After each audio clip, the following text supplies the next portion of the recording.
Hi dears, welcome back to variety recipes. ഇന്ന് ഞാൻ വന്നിരിക്കുന്നത് ചോറിന് നല്ലൊരു സൈഡ് ഡിഷുമായിട്ടാണ്. കടലപ്പരിപ്പ് കറിയുടെ ഒരു റെസിപ്പിയാണ് ഇന്ന് ഞാൻ ഷെയർ ചെയ്യാൻ പോകുന്നത്. ഈ ഒരു കറി ഉണ്ടെങ്കിൽ ചോറ് നമ്മൾക്ക് എത്ര വേണേലും കഴിക്കാം. നല്ല ടേസ്റ്റ് ആയിട്ടുള്ളൊരു കറിയാണിത്. ഈ കറി ലഞ്ച് ബോക്സിൽ കൊണ്ടുപോകാനും ഒക്കെ വളരെ നല്ലതാണ്. അപ്പോൾ നമുക്ക് ഈ കറി എങ്ങനെയാണ് ഉണ്ടാക്കുന്നതെന്ന് നോക്കാം. ചൂടായ പാനിലേക്ക് 2 ടേബിൾ സ്പൂൺ വെളിച്ചെണ്ണ ചേർക്കുക. വെളിച്ചെണ്ണയിൽ തയ്യാറാക്കിയാലാണ് ഈ കറിക്ക് കൂടുതൽ രുചി. വെളിച്ചെണ്ണ നല്ലതുപോലെ ചൂടായി കഴിയുമ്പോൾ ഇതിലേക്ക് 1 ടീസ്പൂൺ കടുക് ചേർത്ത് പൊട്ടിക്കുക. കടുക് നന്നായി പൊട്ടിക്കഴിയുമ്പോൾ കുറച്ച് കറിവേപ്പില ചേർക്കാം. 1 ടീസ്പൂൺ പൊടിയായി അരിഞ്ഞ വെളുത്തുള്ളി ചേർത്ത് കൊടുക്കാം. 1/2 ടീസ്പൂൺ പൊടിയായി അരിഞ്ഞ ഇഞ്ചി ചേർക്കാം. 1 ടീസ്പൂൺ പൊടിയായി കൊത്തിയരിഞ്ഞ പച്ചമുളക് ചേർക്കാം. ഞാൻ 1 പച്ചമുളകാണ് കൊത്തിയരിഞ്ഞെടുത്തത്. നിങ്ങളുടെ എരിവിനനുസരിച്ച് പച്ചമുളക് കൂടുതൽ വേണമെങ്കിൽ എടുക്കാം. ഇനി ഇതെല്ലാം കൂടി നല്ലതുപോലെ ഒന്ന് വഴറ്റി കൊടുക്കുക. നന്നായി ചൂടായി കഴിയുമ്പോൾ ഇതിലേക്ക് 1 സവാള കൊത്തിയരിഞ്ഞത് ഇതിലേക്ക് ചേർക്കാം. 1 വലിയ സവാളയാണ് ഞാൻ എടുത്തിരിക്കുന്നത്. സവാള നന്നായിട്ട് വഴറ്റിക്കൊടുത്ത് മുരിഞ്ഞു വരുന്നത് വരെ കുക്ക് ചെയ്യാം.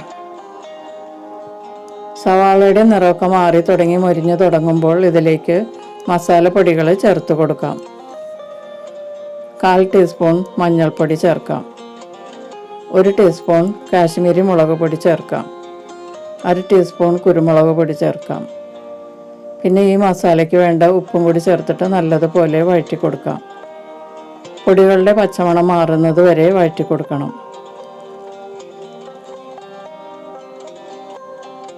പൊടികൾ നന്നായിട്ട് കുക്കായി കഴിയുമ്പോൾ നമുക്ക് വേവിച്ച് വെച്ചിരിക്കുന്ന പരിപ്പിൻ്റെ കുറച്ച് വെള്ളം ചേർത്ത് കൊടുക്കാം. 1 കപ്പ് പരിപ്പ് ഉപ്പിട്ട് വേവിച്ചതാണ്. ഇതിൻ്റെ കുറച്ച് വെള്ളം ഇതിലേക്ക് ചേർത്ത് കൊടുക്കാം. മസാലയുമായിട്ട് നല്ലതുപോലെ ഒന്ന് മിക്സ് ചെയ്യാം. അപ്പോൾ നല്ല കൊഴുത്ത ഗ്രേവി ആയിരിക്കും ഇതിന് ഇങ്ങനെ ചെയ്താൽ. 2 മിനിറ്റ് തിളച്ചതിന് ശേഷം നമുക്ക് ബാക്കിയുള്ള പരിപ്പും വെള്ളവും കൂടി ചേർത്ത് കൊടുക്കാം. നന്നായിട്ടൊന്ന് മിക്സ് ചെയ്ത് കൊടുക്കാം. നല്ലതുപോലെ മിക്സ് ചെയ്തതിന് ശേഷം മൂടി വെച്ച് നമുക്ക് 2 മിനിറ്റ് ഒന്ന് തിളപ്പിക്കാം. അപ്പോൾ ഈ ഗ്രേവിയൊക്കെ നന്നായിട്ട് കുറുകി വരും. അതിനു വേണ്ടി 2 മിനിറ്റ് നമുക്കൊന്ന് മൂടി വെച്ച് കുക്ക് ചെയ്യാം. 2 മിനിറ്റിന് ശേഷം തുറന്ന് നമുക്കൊന്നുകൂടി മിക്സ് ചെയ്ത് കൊടുക്കാം. ഇപ്പോൾ വളരെ ടേസ്റ്റി ആയിട്ടുള്ള കടലപ്പരിപ്പ് കറി റെഡി ആയിട്ടുണ്ട്. ഇതിലേക്ക് കുറച്ച് വേപ്പിലയും കൂടി ചേർത്ത് കൊടുത്തിട്ട് മിക്സ് ചെയ്തിട്ട് നമുക്കിത് സ്റ്റവിൽ നിന്ന് മാറ്റാം. അല്പനേരം കഴിഞ്ഞതിന് ശേഷം നമുക്ക് ചൂടോടെ തന്നെ വിളമ്പാം.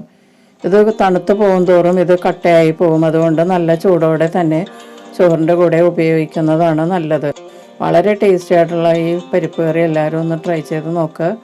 ഇഷ്ടപ്പെട്ടാൽ ലൈക്ക് ചെയ്യുകയും ഷെയർ ചെയ്യുകയും ചെയ്യാം. നിങ്ങളുടെ ഫീഡ്ബാക്സൊക്കെ അറിയിക്കാം. മറ്റൊരു റെസിപ്പിയുമായിട്ട് വീണ്ടും കാണാം. Thank you.